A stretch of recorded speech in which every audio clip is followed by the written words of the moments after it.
Right. Hey everyone, I'm Klloo. So, let's talk a bit more about Necromancer, right? We looked at the cards, so why don't we take a bit better of a look into play? Now, generally speaking, I'm quite enjoying these follow-ups. We did the same thing with Max, right? Basically, I have my initial line of thinking, and then you guys are kind enough to help steer me in a better direction. So, a big thing that I did not rationalize for Gravy Bones is the fact that it's playing or discarding a blue, right? It's just if a blue card has been put into your graveyard this turn, you may play cards with Watery Grave from your graveyard. So my narrow mind of thinking is basically the text box is synergistic. So we want to discard in order to activate that second ability. But no, all we have to do is play any blue, and essentially for that turn, Watery Grave is active and we can play the cards from our graveyard. So that is a huge boost in what I thought was just a slow upstart, if you will, for Gravy Bones, right? It means that that 6 intellect that we talked about is significantly more impactful. So Compass, right, enables us to play 2 cards, essentially from our graveyard with Watery Grave. Since the first card will gain Go Again, meaning that we can play our turn, right, go Watery Grave from graveyard into another card with Watery Grave, right? So 6 intellect of value is super nuts when we think about Gravy Bones as basically a board establishing hero. So in terms of the allies that we have currently seen, let's rationalize their stats a little bit better. So the turn that they're played with Compass, right? You can essentially swing with them if we're not trying to go for 2 cards with Watery Grave, right? So Rigor Mortis, set him up, cost 1, then you can swing with him for another one, making him a 2 for 6. Sawbones would be a 3 for 6, and then Charm Friendly First Mate would be a 4 for 4, which is definitely the roughest of the lot, but generally speaking, the trade-off there is their utility effects and what they do if they're maintained and kept around for subsequent turns. The Rigor Mortis is essentially a 1 for 6 on board to end out your turn, which is quite strong, right? That is a very strong stat line, that's above rate, right? And then Sawbones Dockhand being a perpetual prevent 1 damage, right, as long as he's maintained. If your opponent's not targeting, just targeting Gravy Bones over and over again, then it's nice and simple to just proc Sawbones, prevent 1 of that damage, and then keep going, right? And then Charm Friendly First Mate is definitely the strongest so far. You have to discard a card with Watery Grave, which means you're furthering that goal, right? You want to get your cards with Watery Grave into the graveyard from your hand so that you can play them, you can make use of them in later turns. Not to mention that altogether, the stat line for all the allies means that they can't block, so you need some other way to get them into the graveyard.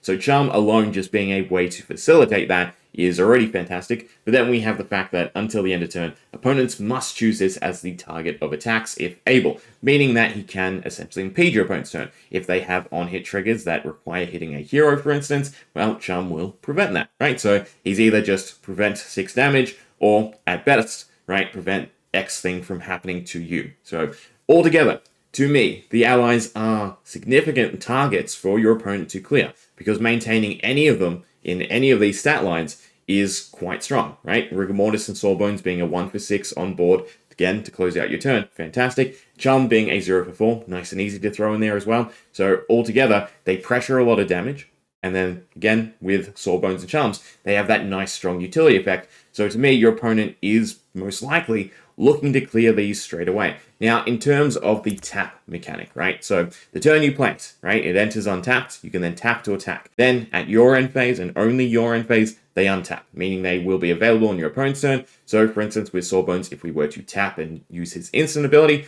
he would then remain tapped on our next turn, right? He'd only untap at our next end phase. So in that sense, right? Untaps at our end phase, our opponent decides to leave him alive and we don't use his instant, well then he's available for us to again use that stat line of a 1 for 6 to swing with, right? Most likely closing out a turn since it doesn't have Go Again. So that is quite versatile, right? And that utility alone speaks to their potential risk for your opponent to leave up. Now, the other factor is we have already seen a few cards that allow us to tap an ally to utilize certain things. So, for instance, Hoist 'em Up would allow us to tap an ally to give it +1 block, right? So we get a 5 block card, which is definitely nice, right? Again, that extra utility for an ally that we can't potentially use on our turn because we don't have enough ways to string them together once we do have that established board. And then a card like Paddle Faster, which allows us to create a 0 for 4 Go Again by, again, tapping one of those allies we might not necessarily be able to swing with by pitch or by not having enough action points, is definitely fantastic, and again, more of a rationalization for opponent to not want to leave any of them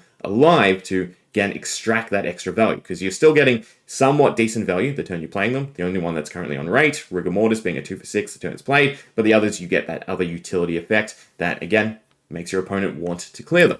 Now, in terms of our actual play lines, right, we don't have that many cards just yet, but there are still some fun, interesting things we can do. So Call of the Grave is obviously the big one, right? Call of the Grave allows us to search our deck and put a card into our graveyard and then shuffle. So in the case of Call of the Grave, you play it, it's the blue that enters your graveyard, and you fetch out a specific ally. So, for instance, with Rigor Mortis, right, we can then play Rigor Mortis, since we can play a card with Watery Grave. Gets go again, thanks to our Compass. We can then follow with potentially a Pirate, or in this case, a generic attack like Give and Take. And I do like Give and Take, because Give and Take essentially pressures you to regain Call of the Grave, right? So if Give and Take lands, Call of the Grave goes to the top of your deck, which is pretty disgusting as just another follow-up turn. But altogether, right, Rigor Mortis played, Give and Take swung, and then Rigor Mortis swung is definitely not the worst turn, right? We've pressured 9, and we've established something on board, all with using 3 cards, right? So 1 to pitch, 2 cards played, just the Call to Grave and Give and Take from our hand, and then Rigor Mortis played from our graveyard. So that is a very, very strong play line.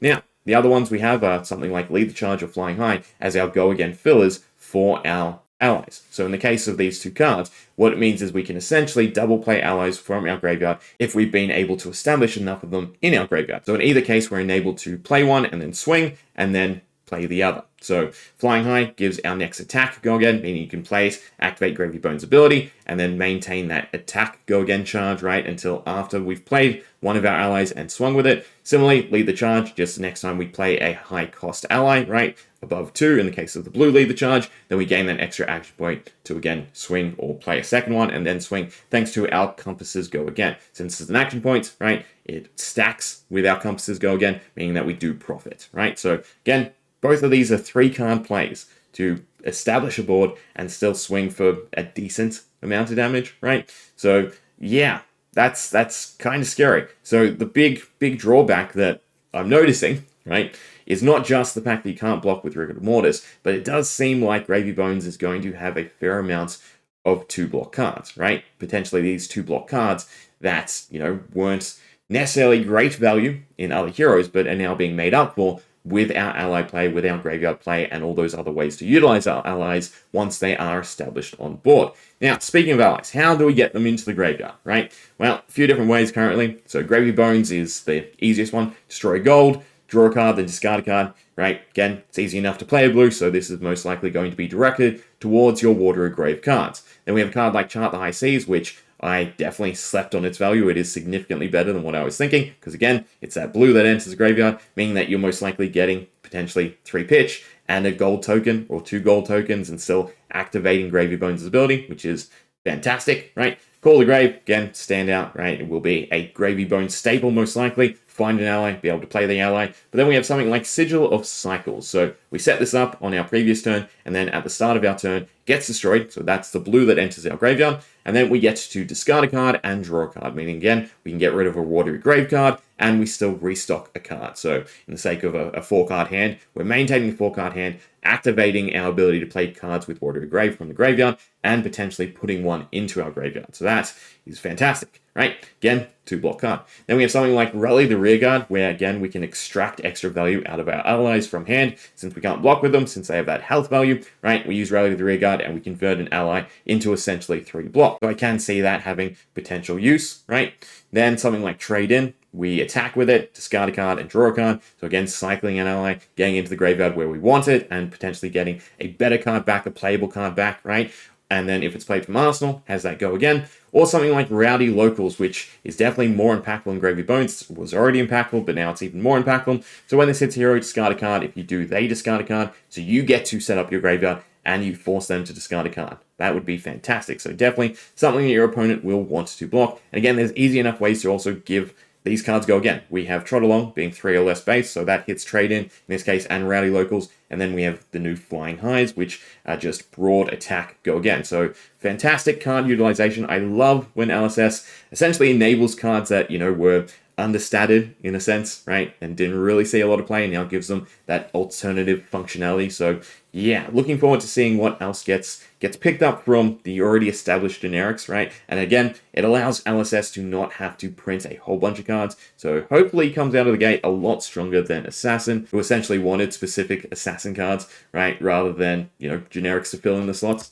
But the other big one, items. So items are definitely going to be Gravy's thing, right? Every time I look at Diamond Amulet, I gotta say it does get better and better. I still don't think it's great, but it does get better and better. So obviously in everyone else it is pretty crass, but in Gravy Bones, since it is Watery Grave, right, it's something that we can set up on board, gets to go again thanks to our compass, and then it's something that we can maintain and utilize on a following turn to get a blue into our graveyard, right? So if we activate any of our items on our turn, they are blue that enters our graveyard. Again, if they are blue, the majority of them are blue, right? Some of the amulets differ, but the majority of potions are blue. I think all potions are blue, actually. Correct me if I'm wrong.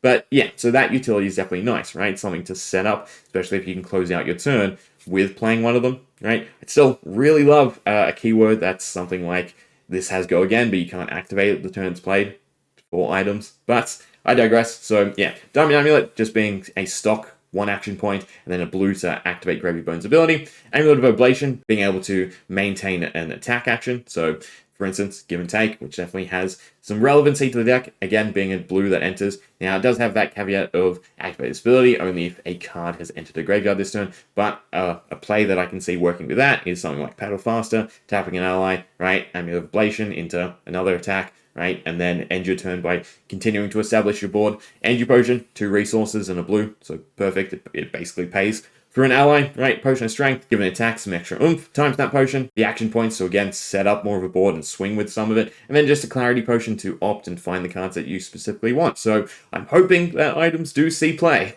right? But they can obviously be easily outcompeted if we just get good value blues or generally any other generics, right? The amulets do interest me since they do have that go again, so they don't really impede your setup turn, right? But weapon, right? So this is the thing we're still sort of stuck on. What will his saber be? I still do expect it to be some form of go again, right? To string along your allies' attacks. It's the main mechanic for anything that sets up a board state, right? Your opponent, we've already seen all these other cards to establish value out of them, right? Not to mention their utility effects, that your opponent wants to be clearing them anyway. So a card like, say, Luminaris Celestial Fury would sort of make sense, right? Have a cost to it, have just 1 instance of go again, and be something for your established board. It could also be conditional, since it's most likely on a saber, right? So a sword. So on hit, your next ally attack this turn gets go again. I think would be easy enough. Gives your opponent an out to prevent it, right? But then it allows you to, again, continue to utilize them on board and give you a rationale to decide whether or not to tap them on the previous turn, right? Because you know your hand, your opponent doesn't know your hand, so you can decide whether or not, yep, I can use 2 allies my turn, so I'll use 1 utility effect if you've got 3 established in this case, right, and maintain the other 2, which then also potentially tells your opponent, right, well, I need to direct some attacks into them because that's what they're planning, and that level of thinking, right, laid thinking is what we want from Flesh and Blood. Otherwise, if it's not something that does enable your allies to be strung together, then it should just be basically a filler weapon till you do have your board established. So just a nice stat stick, right? So probably something around a 1 for 3 that you can just use until you do have those allies up and running. Other than that, we already still have plenty of go again fillers, so Flying High, yellow, allows you to give a +1 to your allies, since all of them that we've seen so far are yellow. Otherwise, the blue is still just a blue that enters graveyard and triggers Gravy Bones. So that's already 6 go again fillers. Not to mention, Lead the Charge could definitely see some value, right? Especially, again, just trying to quickly establish that board state, have those extra action points, and still be able to swing, right? When you're just pitching away to set up. And then, of course, the cards that do allow us to gain that extra value out of our allies, right? Rather than having to just directly swing with them. So Paddle Faster being the big one for me, since it's that nice 0-4 go again, right? Otherwise, there are that 0-6 overpower and the block one. Now, these are rares, so I would expect this to be a ongoing mechanic, right? So some Majestics with it and some commons with it, and just being an overall way to utilize your allies, which again just lends itself to your opponent wanting to clear the board and preventing you from extracting all this extra value out of the allies. So yeah, the main hang-up is obviously finding your allies and getting them into your graveyard, but it will definitely be interesting to see how exactly it does get built and what comes by way of support in the actual set, because again, I like seeing the focus on generics, on the other cards that have been printed, and that could see play if the circumstances are just right, like gravy boats. But there we go. That's my my current thoughts, right? Hope you enjoyed. Let me know what you think. See ya.